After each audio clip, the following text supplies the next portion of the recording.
বলে অনেকে নানাভাবে এটাকে নাম দেয়। আমি রুটম্যাপ বলছি না, এটা আমরা আমাদের একটা কর্ম পরিকল্পনা করছি, সেটা তো অবশ্যই আছে। যে কোনো অফিসে তাদের একটা কর্ম পরিকল্পনা থাকবে না? তো এত বড় একটা নির্বাচন হবে, আমাদের তো নিজস্ব একটা পরিকল্পনা, এটা আমাদের ব্যবহারের জন্য, not for sharing with everybody, যে আপনারা সবাই জানুন যে আমরা এইভাবে করছি, সেরকম না। এটা আমাদের নিজস্ব, এটা সংশোধনযোগ্য। যদি টাইমলি যদি কোনো কারণে রিসিভ না হয়, 2-4 দিন এদিক ওদিক হতে পারে। এটা একটা সম্ভাব্য একটা পরিকল্পনা, আমাদের কর্ম পরিকল্পনা। বিষয়টা সময় আসলে আপনারা সবই জানতে পারবেন। এখানে আমরা লুকিয়ে কোনো কাজ করছি না। আমরা এটা আপনারা কেন রুটম্যাপ নাম দেন একবার, সূচি নাম দেন একবার, একই ধরনের নাম আপনারা ইউজ করেন। আমরা যেটা একটা পরিকল্পনা, এটা আমাদের একটা কর্ম পরিকল্পনা। আমি রুটম্যাপ বলবো না, এটা আমাদের একটা কর্ম পরিকল্পনা।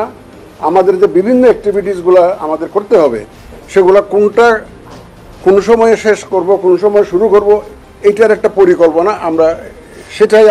এটাকে অনেকে আবার রুটম্যাপ বলে, অনেকে নানাভাবে এটাকে নাম দেয়।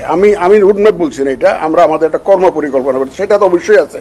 যে কোনো অফিসে তাদের একটা কর্ম পরিকল্পনা থাকবে না? তো এত বড় একটা নির্বাচন হবে, আমাদের তো নিজস্ব একটা পরিকল্পনা, এটা আমাদের ব্যবহারের জন্য, not for sharing with everybody, যে আপনারা সবাই জানুন যে আমরা এইভাবে করছি, সেরকম না। এটা আমাদের নিজস্ব, এটা সংশোধনযোগ্য। যদি টাইমলি যদি কোনো কারণে রিসিভ না হয়, 2-4 দিন এদিক ওদিক হতে পারে। এটা একটা সম্ভাব্য একটা পরিকল্পনা, আমাদের কর্ম পরিকল্পনা, সেটা আমরা নিজস্ব আছে। এটা এখন থেকে না, এটা এখন প্রথম থেকে আমরা যখন দায়িত্ব নিয়েছি তখন থেকে আমরা একটা কর্ম পরিকল্পনা করেছি, তো কীভাবে আমরা এগিয়ে যাব। আর যদি বলেন যে সরকারের সাথে যোগাযোগ হয়েছে কিনা, সরকারের দেখেন, একটা ইলেকশন করতে গেলে যতই আপনি স্বাধীন বলেন না কেন ইসিকে, সরকার ছাড়া নির্বাচন করা সম্ভব, কারণ সরকারের সহযোগিতা নিয়েই তো আমাকে নির্বাচনটা করতে হবে।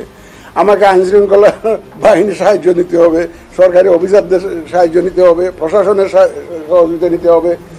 সুতরাং সরকার এখানে মুখ্য একটা ভূমিকা রাখবে তো ইলেকশনের মধ্যে। এটা ছাড়া তো সম্ভব না, এটা তো সম্ভব না। তো সুতরাং এই সরকারের সাথে আমাদের যে যোগাযোগের বিষয়টা, এটা এমন না যে প্রতিনিয়ত হচ্ছে, বা এমন না যে একদম নাই, সেরকম না। আপনারা ইলেকশনের ব্যাপারে যদি তারিখের ব্যাপারে যদি বলতে চান, যদি ডেটের ব্যাপারে, এটা আপনারা যথাসময়ে জানতে পারবেন। আমরা যথাসময়ে শিডিউল ঘোষণা করবো, তখন জানতে পারবেন ইনশাল্লাহ। তা আজকাল কোনো কথা নেই। হ্যাঁ, এটা দেখা করতে যাওয়ার বিষয়টা না তো। সরকারের সাথে কি আমাদেরকে একদম পরিকল্পনা করে ঘোষণা দিয়ে যেতে হবে নাকি? এটা তো এটা একদিক থেকে তো সরকারের সাথে আমাদের তো এটা তো ফর্মালি ইনফর্মালি নানাভাবে তো যোগাযোগ হতেই পারে। এটা তো বিভিন্নভাবে যোগাযোগ হতে পারে। এটার জন্য আমার একদম প্ল্যান করে জায়গা ঘোষণা দিয়ে সভা সমিতি করে তো যাওয়ার প্রয়োজন নাই, বুঝলেন?